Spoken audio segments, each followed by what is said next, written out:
on TV.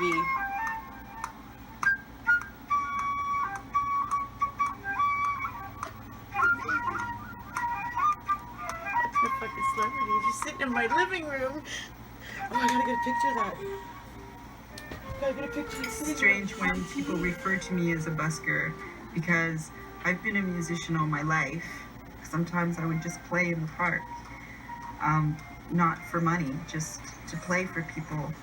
And what it did for people around me in the environment and what it did for them and what it did for me was amazing. Like, it was really amazing.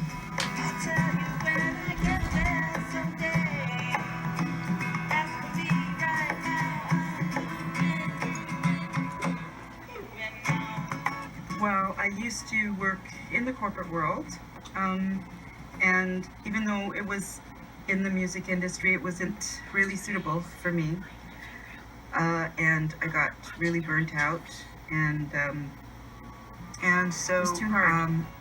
I went to a youth shelter up the street from me, and I took my guitar, and I took my flute, and I took a couple of percussion instruments, and I walked in there and I said, I'm out of work, I have a lot of time on my hands, and I have instruments.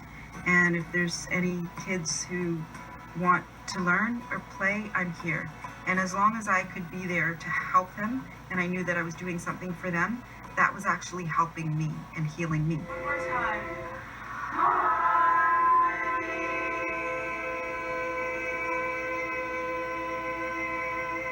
I wanted to remember some of the music theory as well that I had learned when I was younger. So what I did was I created some sayings for myself to help me out of my negative thought patterns, but that were also useful to understanding the cycle of fifths.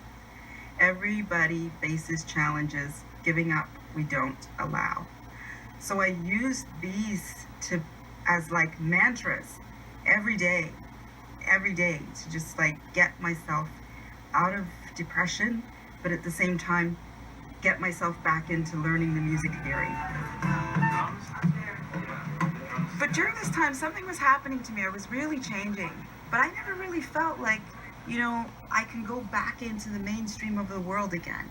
There was still that thing missing where I wanted to get that expertise, with the music. in my living room while we're watching it on TV. And I have thought, a okay, celebrity well, I need to sitting go back. in my. I made the inquiries and I was contacting them and saying, I want to find out about the program. And I sent them a message and I said, you know what? I think maybe, thanks for sending me all this info, but I won't be able to get an audition done in 2 weeks, so maybe I'll come back next year.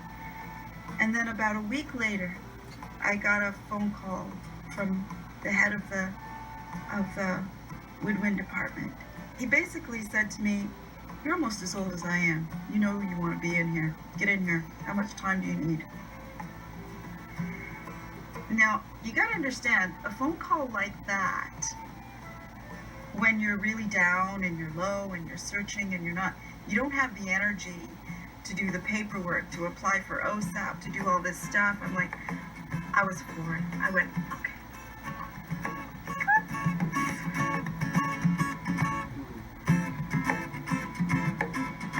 I went to the audition for the TTC, but the day that I went, I didn't know they were having the auditions because I had given up. I had given up on auditioning. I would say for about 4 years in a row, I didn't make it in. And I picked up the Metro. I don't usually pick up the Metro. I hadn't picked up the Metro in a year. And I picked it up and I looked at the Metro and it said TTC buskers audition today, tomorrow, and the next day, which was at the exhibition, right? And I went, oh.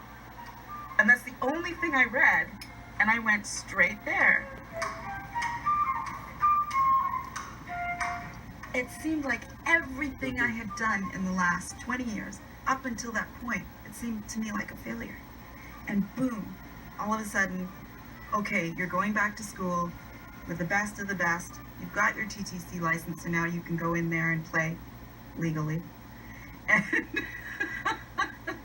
so things changed for me then. Things changed for me a few years ago because I believe I have to be my own personal superhero in order to show other people how they can be their own superhero.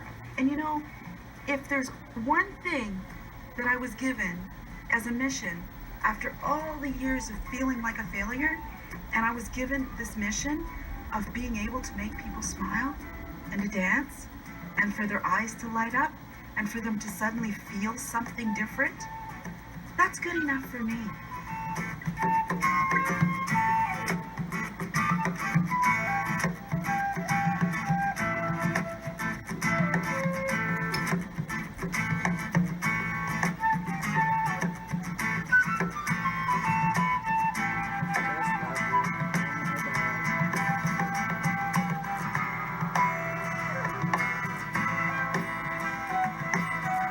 Look at you all famous.